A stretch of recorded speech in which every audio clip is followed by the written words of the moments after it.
a summer's day, music of the seaside, and that's where we go now to rejoin Bill Best Harris and Chris Blount on their jaunt along the coastal footpath. Today they're resting a while in a seaman's shelter at Sidmouth.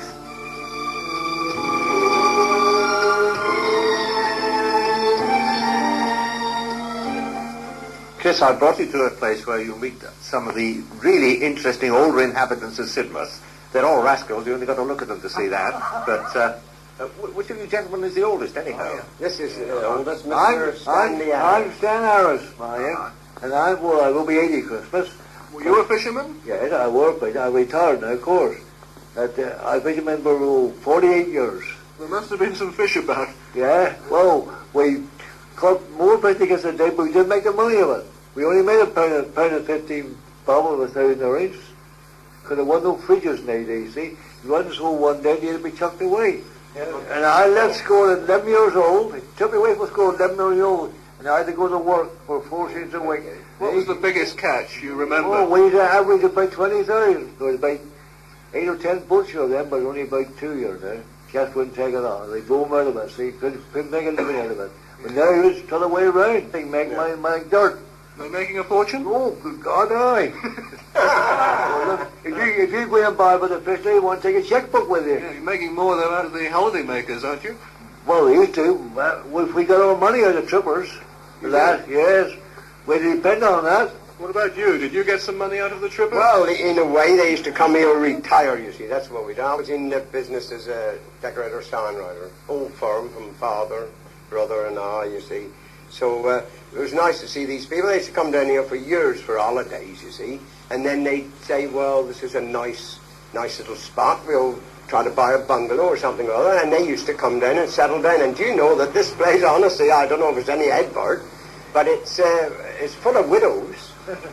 Perhaps they were the bank fraternity, you see. They'd come here and retire at 60, and they'd have this garden, and they'd go out there and work all day, cutting the grass, down on their knees, always husband.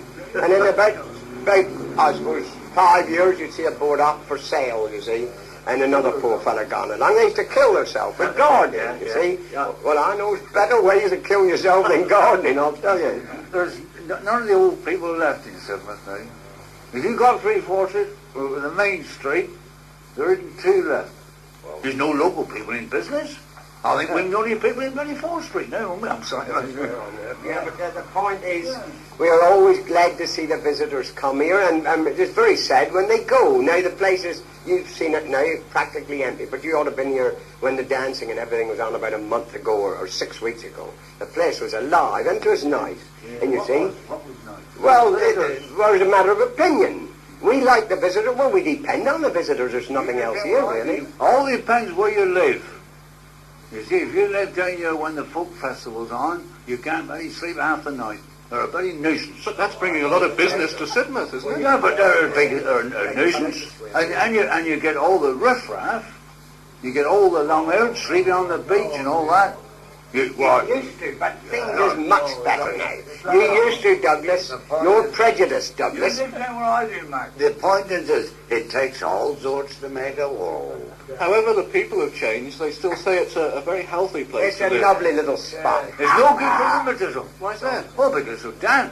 Get out. It's no good for rheumatism. Look at me Now, now. look, Douglas, let's advertise the place a bit. And it's a natural place. It's been like it for hundreds of years. The hills and everything. Nothing artificial down here. Everything's natural. I read a claim somewhere that Sidmouth is the driest place in the whole of Devon. Yes, it's very dry here. No snow. I mean, you always get for and against places, but as regards Sidmouth, I could do nothing but praise it. There, that's my opinion, and a good many, most of it.